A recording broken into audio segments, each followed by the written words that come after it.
Get this and get it straight. Crime is a sucker's road, and those who travel it wind up in the gutter, the prison, or the grave. The trail started in Montana with a bum with two names rushing away from his lady love, and led fast into L.A., past a southerner from Canada, a worried wool dealer, and a chorus girl with a .45. When it finally stopped at Murder in the Park, the tramp was still in a hurry. From the pen of Raymond Chandler, outstanding author of crime fiction, comes his most famous character in The Adventures of Philip Marlowe.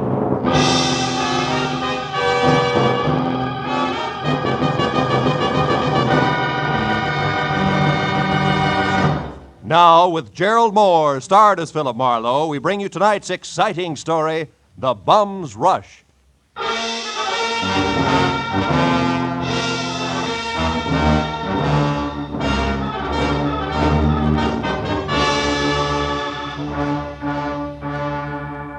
You know, there comes a time in everyone's life when a relative wants a favor. But this was a particularly nice relative. In fact, a great old gal. She'd written my name and address in the center, and her name, Jessie Gavins, Eagles Rock, Montana, in the upper left corner of the envelope. The stamps totaled away a mail special, and the letter inside started off like one of those, "I was wrong, you've got to find him for me, you've got to" types. But it didn't wind up that way. Clipped to the letter was a $100 check, and under that, a not-too-good snapshot of a bald man holding a rake, who wouldn't have been helped any by better photography. 10 minutes later, at exactly 8 p.m., my long-distance call was put through, and the voice that belonged to Aunt Jessie was snapping at me from Eagles Rock, Montana, like the end of a whip. Certainly I wrote it. How many Jessie Gavinses do you think there are in Eagles Rock? Philip, I want you to find Jonathan Miter and see if he's all right. Yeah, you said that in your letter. Jonathan Miter is my fiancé. Aunt Jessie. Oh, I know what you're thinking, young man, but I'm 51 and he's 55, and there's nothing wrong with the September song if the harmony's close enough. Yeah, I hope my harmony's that good when I'm 55. Why are you worried, honey? Because he left here last week on some kind of a big deal. It's a secret. That's all he'd tell me, and I haven't heard a word from him since. I see. Well, tell me, what sort of a deal would it be? I mean, what business? He's not in any business. Oh, what was his work before he retired? Well, he's not exactly retired either. He's not Look, Aunt Jessie, I'm getting at this. What does he do, or what did he used to do for a living? Frankly, nothing. Well, I might as well tell you. Most folks around here, Philip, think Jonathan Miter's just a bum. Maybe he is. He came to town, Philip, on a freight train a month ago, and he's been raking leaves for handouts ever since. That's how I met him. But he's a fine, honest, proud man, and I'm going to marry him. Congratulations. Yes. Look, you didn't happen to give that fine, honest, proud man a wad of money to finance this big deal of his, did you? Oh, no, Well, certainly. then don't. Because I'll be frank. Sounds to me like a broken-down con man warming up a new routine. Then I'll gladly pay to find that out, Philip. But I think you're wrong. Jonathan told me that he had to prove himself by making some money of his own before he'd marry me. As if I didn't have enough to take care of two people already. Okay, Jessie, it's a little off-center, but I'll buy it. Philip, Huh? when you find him, don't tell him that I hired you. As I say, he's very proud, and it'd hurt him. And now all I can give you to go on, aside from that snapshot I sent, is an address, 764 Hope Street in Los Angeles. 764 Hope Street. Well, how'd you get that? From checking through every single thing of his I could lay my hands on. It was on the back of an envelope. Of course, it may not mean nothing. You're so right, Jessie. Please, now, don't joke with me, Philip. Jonathan was so serious and in such a hurry, and there was a funny, brave glint in his eye when he left. Do your best. A brave glint. Oh, no. Okay, Jessie, no jokes. Goodbye, darling.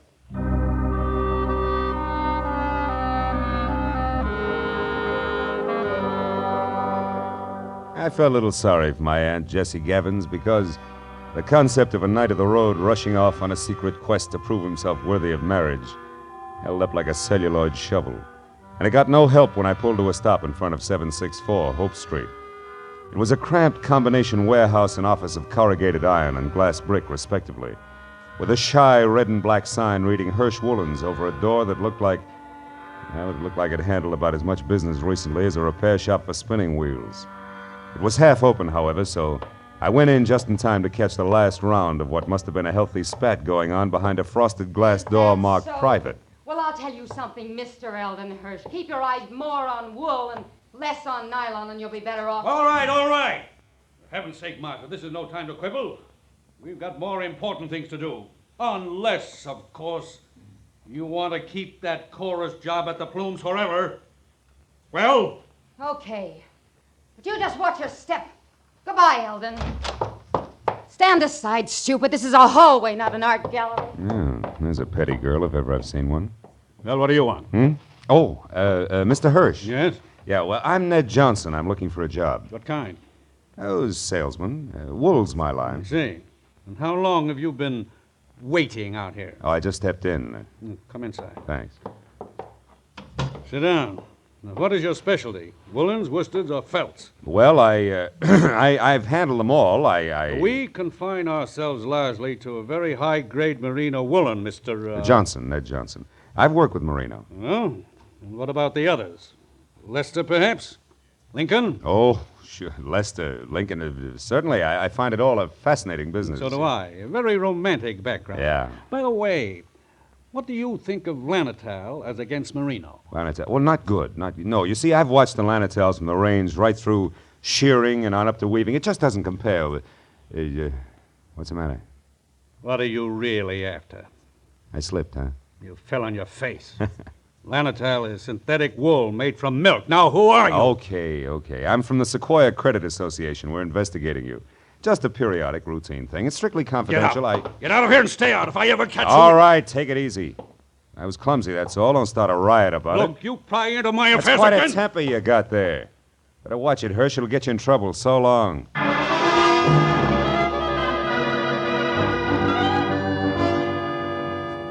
I hadn't exactly been wool gathering with Hirsch and Company, but I hadn't exactly made strides on the connection between A Bum in a Hurry and 764 Hope Street either. However, I couldn't help wondering what Hirsch had meant when I'd overheard him speak to the girl in the office about more important things to do. So when he slammed the door on my shoulder blades, I went around to the alley for a peek in his warehouse. But I skipped that when a man stepped into view wearing the identical face I had in my pocket on a snapshot. It was Jonathan Mitre. He'd swapped the rake for a silver-tipped cane and patches for 14-carat class from Spatz to a Hamburg, which might well have covered a bald head. But it was the same man, no doubt about it. So I decided to play this one strictly 3 cushions with reverse English. Hey! Huh? Hey there, you! Oh, were you addressing me, sir? Yeah. Don't I know you? Oh, sure I do. Points east, huh? You're mistaken, my man. I haven't been east in 30 years. Oh, come on, friend. I'd know you anyway. You're good old Jonathan Mitre. Sir, I am Ross J. Crowley of Canada, and I have never had the dubious pleasure of your acquaintanceship until this very moment. Ross J. Crowley of Canada, huh? Mm-hmm. Okay, Mitre, that's the way you want it. What are you doing around the wool business? Setting it up for a fleecing or just pulling it over somebody's eyes? My good man, you've obviously confused me with someone else. Now, pack off, like a nice fella. I'm in a hurry. Now, wait a minute, Pop. Wait a minute. Let's get this straight first. Your name's not Crowley. Why are you using it? By Godfrey, sir, you're trying my patience. Stand aside. Come on, let's have it. Oh, very well, if you insist. Here it is. Look out. Hey, come back here, you old goat. Why don't you look out? Why, you awkward roughneck. Why don't you look where you're going? I was, but I couldn't get around all 3 of you. 3? What do you mean, You 3? and your 2 big feet. If you can't keep those gunboats out of people's way by yourself, hire a pilot. Hey, oh, by now my boy's so far ahead I couldn't catch him if he stopped for lunch. Thanks to you. Goodbye. Went as far as the corner anyway, but I'd been right the first time. Jonathan Mitre, alias Ross J. Crowley of Canada, was long gone, and I had no idea where. This left me with one slim, lovely lead, a lady named Marcia. If I'd eavesdropped correctly, she would shortly be making with the legs in the chorus of the Plumes Theater restaurant. It was 7:30 when I entered the platinum-plated tourist trap on Hollywood Boulevard that featured small portions of bad food under glass and large helpings of good skin under lights. Cost me $10 and a fast ad-lib backstage, but it would have been worse out front, so when the chorus high kicked its way out into the wings, I nailed Marcia. She went by. She narrowed a half a pound of mascara at me and let a footlight smile drop, which left very little else. Yeah, my name's Marcia. What do you want? Make it snappy. I gotta change. Change what? Your hairdo? This won't take a minute, baby. All I want to know is where Jonathan Mitre can be found. How should I know? I never heard of him. You're stalling on your own time, baby. I got all night. Nuts to you, Jack. Blow. Come back here. This is important. Now listen, you. I don't know anybody called Jonathan what's his name. And put one more fingerprint on my arm and you'll get bounced out of here on your head. You know, there's just a chance you could be on the level. Look, The guy wants about 55 and spats with a Hamburg over what is no doubt a bald dome. Carries a black cane with a silver tip and for some reason answers to the name of Crowley. Crowley? Yeah, that's it, Ross J. Getting warmer, huh, kid? And don't bother telling me you never heard of him. So I've heard of him. So what? He's a good pal of mine. Met him a couple of nights ago. He's quite a sport. I'll bet he is. Where can I find him? What do you want him for? I want to talk to him, that's all. Where's he live? Up a tree. Like I said, Buster Blow. And like I said, baby, this is important. So important, I'll have a lopsided line in the next number if you don't talk, because you won't be there. You'll be on your way to the pokey. Now, where does he live? I don't know. He's from Canada. You can come closer than that, sweetheart. Give. All right. He tells me he takes a walk in the park every night. He raves about the gladiolas. Like they grow in Coldwater Canyon Park, maybe? Maybe. Thanks, you're a good kid. Keep your powder dry, baby. I'll see you.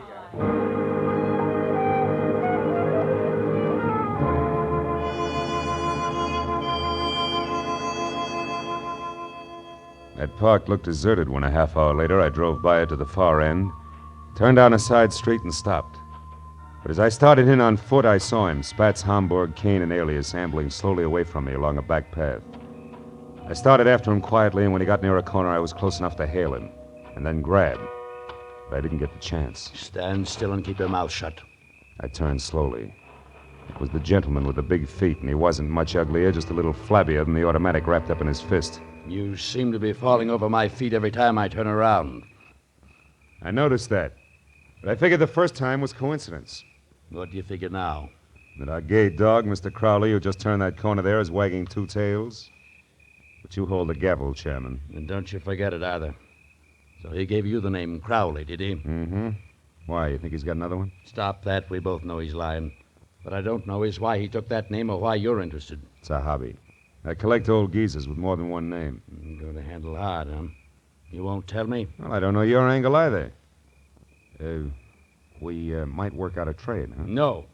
I'm not wasting any more time either. He's not going to get away from me again. And that means you'd better stay right here. Oh! He piled me up on the ground with a stomach full of pain. I saw him run down the path. When I got back to my feet, he was taking the corner. I just started after him when it came. I froze and listened. But there was nothing more to hear.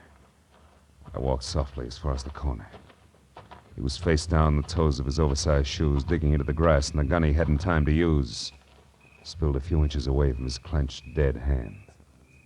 And across the park and rushing for Coldwater Canyon Road as fast as his feet could go was a bum with two names and a Hamburg hat.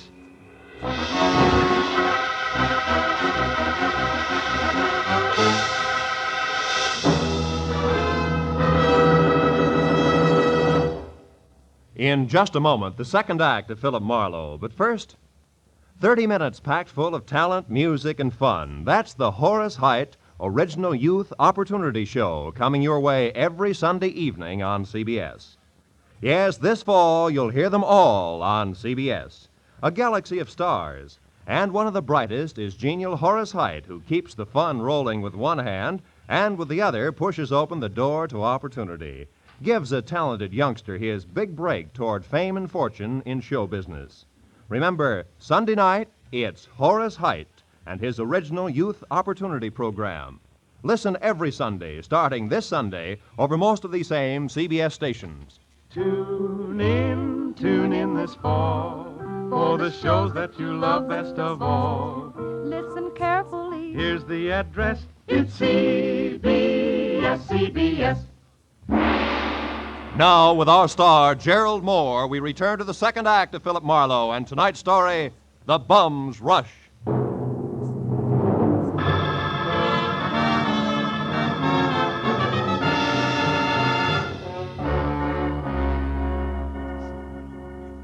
When I took after the fleeing figure known to my Aunt Jessie as Jonathan Mitre, or Ross J. Crowley, he was still barely visible ahead with arms and legs flailing the night air like so many test streamers in a wind tunnel. I didn't know any more about his double identity than I had before, but I did know that what might have started as only a confidence game of sorts had now mushroomed in a murder with the aforesaid gentleman very much involved. And a moment later, when I saw him, breathless and afraid, duck into a sagging, deserted wooden shack that showed a single red light and was labeled Department of Parks, Fire Equipment Private, I figured the right time and place had come to talk it all over. When I finally carefully stepped inside and announced both myself and 38 in hand in definite stentorian tones, he agreed wholeheartedly. All right. I'll come out just as you say, sir, with my hands up. After all, I've no reason to hide. Other than murder, no. Well, murder. That noise I heard, that's what it was. Somebody was shot. No, somebody was run over by a bullet rolling downhill at a terrific rate of speed. Now shut up and turn around, Pop. Hands still high. Time we got cautious. Oh, are you searching for a gun on me, sir? Young man, you must be out of your mind. First, you insist that I'm a Mr. Miter. Somebody I never heard of. And you're convinced that I'm a murderer. I don't understand you. There. No gun? Now, you satisfied? No, intrigued. Where'd you throw it? I didn't. I never had one. Anything else? Yeah, the name Crowley, Ross J. Why do you use it? Because it's mine. And that young man is a very common custard. Now, do you mind if I leave? I do. Now look, old-timer.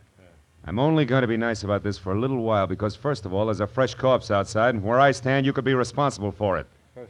And second of all? Second of all, there's my angle, where I fit, who I work for, facts, and I don't want to reveal them unless I have to. Now, from the top. You and the dead guy, the connection, what is it? I haven't the slightest idea what you're talking about. You haven't, huh? Okay, Pop, we play it straight all the way. Now, listen. My name's Philip Marlowe. I'm a private detective, and I know when it's time to blow a whistle. Don't move, Marlowe, or you never will again. Oh, fine. Marcia. That's right, Marcia. And all loaded down with a nasty old 45 automatic that makes her look and feel very unladylike. Drop it, Marlowe. Come on! That's better. Now, Mr. Crowley, without waiting for Marlowe to apologize, go on. Go, but where? To the hotel. It's important, so hurry. Oh, yes, very well. I won't waste a second. The key. You won't need the key. Somebody's waiting for you. Goodbye, Mr. Crowley. Goodbye. I hope I never meet you again, Mr. Maitland. Good night. It's cute, isn't he? Uh-huh, darling. The moment unimportant. Right now, you're my only concern, Marlowe. Oh, that's nice, Marcia. It's cozy, just the three of us. You and that giant U.S. pistol, caliber 45. Say, baby, that's not your gun, is it? No. You feel slighted? Oh, no, sweet. Happy. Stay back, Marlowe. Why? I'll shoot. Oh, no, you won't. You can't. I warn you, Marlowe. No. You see, baby, Take another step, of you're the through. three safety devices I on mean that that. army gun, that doohickey Marlowe, there on I'm the gonna side shoot is you. one. It won't Stay work back. unless it's in the Go forward on, position. Ow! You big jerk. Let go of me. When school's out, I will. Now, the Go first ahead. question, teacher. Come on, You and let go. Grandpa, alias Jonathan Miter, also alias Ross J. Crowley. What's the game you two are playing? I don't know. Where does Hirsch fit in? Oh. Come on, it's getting late. The I don't star know. pupil wants an answer. He's anxious to get to the head of the class. Talk. What is it? I don't remember, and I won't, so don't bother getting masculine or polishing apples, pupil.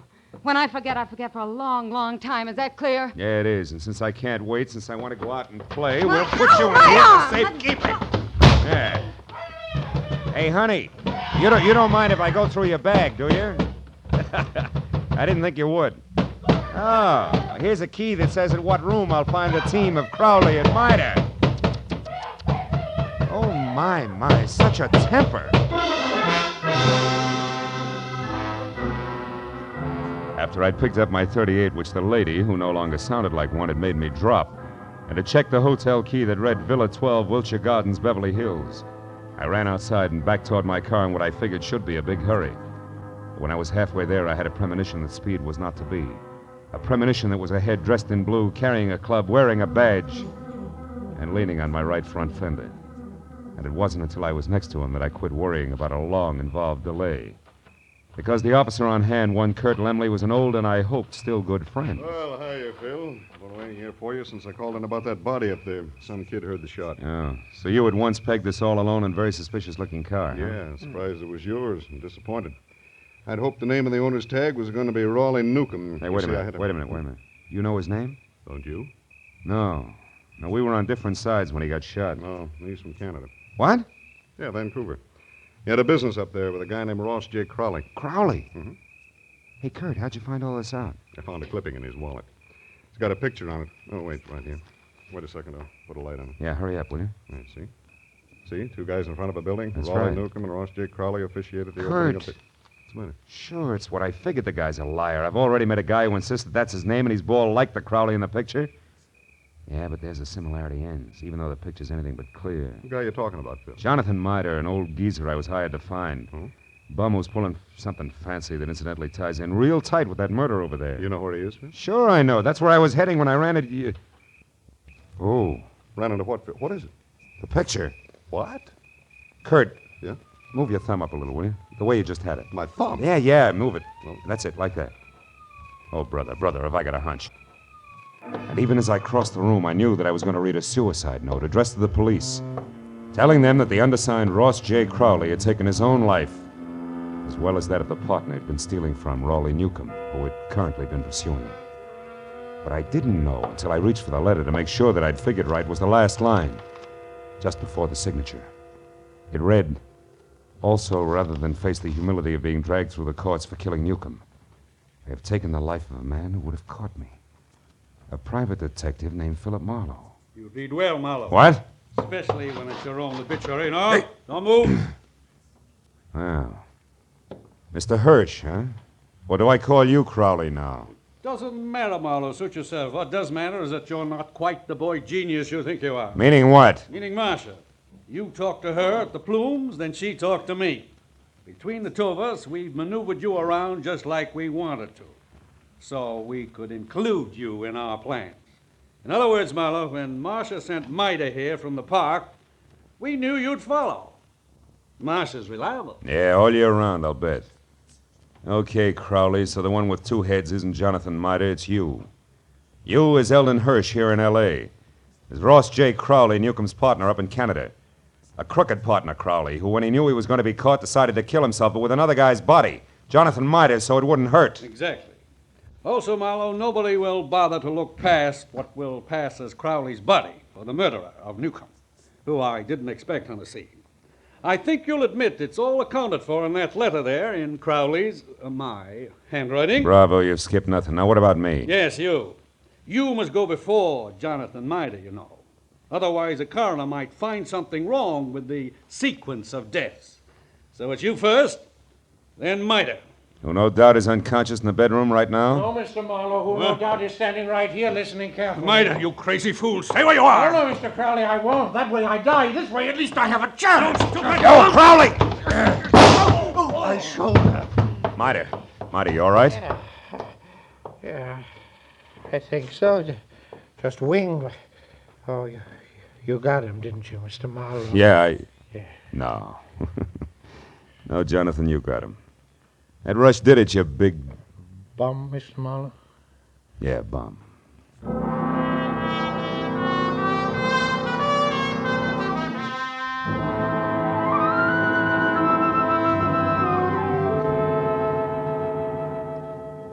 It was 2 long hours of first aid for Jonathan. Arrest on the charge of murder for both Crowley and the accomplice before and after the fact, Martha. And questions and answers in triplicate for the police before Mida and I were finally alone and back in my office waiting for a call we put through to, of course, Eagles Rock, Montana. But even then, the gentleman vagabond couldn't quite get over things. Then, in other words, Mr. Marlowe, this Crowley, who introduced himself to me as Hirsch, had his fiendish plan already formulated. And on one of his trips down from Canada, saw me when his train stopped at Eagles Rock. I was raking leaves around the depot. And he saw me, and he hired me on the spot because he needed someone to fit the part of his corpse. That's it. And you'll admit you were well qualified for the job, alone in the world. Except for Jesse, yes. Which you didn't happen to mention. And the fact that you were bald. That's too true, Mr. Don't be sensitive. You see, Crowley, or Hirsch, was also bald. What? All that hair of his a wig? That's right, toupee, every bit of it. And incidentally, you see, the reason I caught on to things, Johnny, a policeman found a newspaper picture of Newcomb and Crowley in Newcomb's wallet. Which told you that I couldn't be Crowley. That's right. It also told me more. When the policeman accidentally put his thumb over the bald part of Crowley's head, it gave me a different picture. Then I only paid attention to what I could see, features blurred though they were. Which you then knew were Hirsch's. Uh-huh. Where's Jesse? Yeah, Where's wait a minute, Jesse? wait a I minute. know. Hello. Mr. Philip Marlowe, please. This is Marlowe speaking. On your call to Miss Jessie Gavins in Eagles Rock, Montana. One moment, please, sir. Here, take it, Jonathan. Me? Yeah, go ahead, speak. All right. Hello, Jesse. Jessica. Yeah, this is Johnny. Yeah, Cuddles. Yeah, it's me, all right. I'm in Los Angeles with Mr. Marlowe. Cuddles, you don't have to shout so loud, Yeah, you but know. she's clean up there, the Eagles I know, but Rock. she can hear you. Just talk. Jessica, Jessica, you guess what happened now. Now, I'll tell you, yeah. A man hired me to work for him. Yeah, to impersonate a Mr. Ross J. Crowley, because he said he had to be free to investigate some crooked people who would try and contact me. Yeah. And since he offered good money right on the spot there, Jessica, I took the job. I thought you'd be proud of me making extra money. No, wait a minute, Jessica. Mr. Marlowe, I better cut this short, hadn't I? It's long distance. It costs money. Don't worry about it, Johnny. There's no hurry. Take your time. Oh, thank you. Jessica, now what this man really wanted, you there, Jessica? Was to use me as a corpse. That's right, a body. No, his. I feel fine. You see, he was going to put his rings on me, another identification, then knock me unconscious and get me to the river and...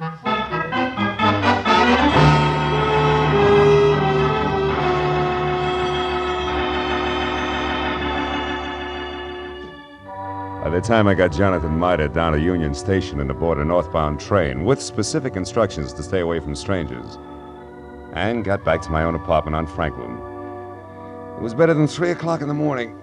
Oh, and I was tired as I emptied out my pockets and started to undress. But I forgot about that when my eye fell on the picture that Jessie Gavins had sent me in her original letter. The picture of Jonathan. Well, now Aunt Jessie was going to be happy. But I wondered for how long. Somehow the portrait of the man with the hoe with the solid look of the ages didn't fit the spare frame of Jessie's night of the road. A lonesome train whistle would blow in the night, and Jonathan Mida would be gone.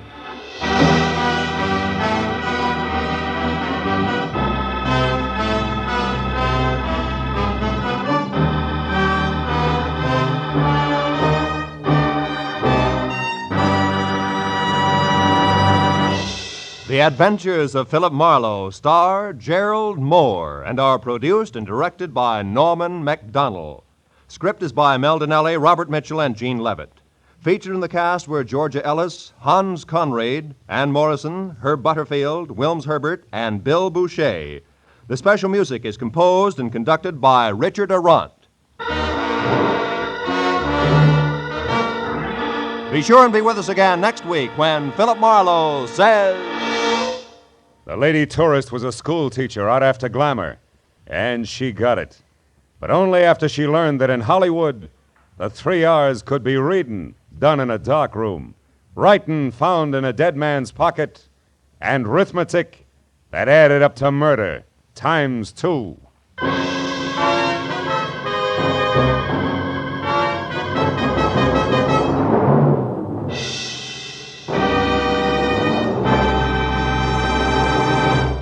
This is Roy Rowan speaking.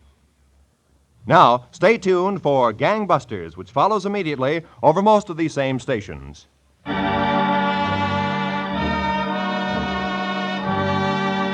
This is CBS, the Columbia Broadcasting System.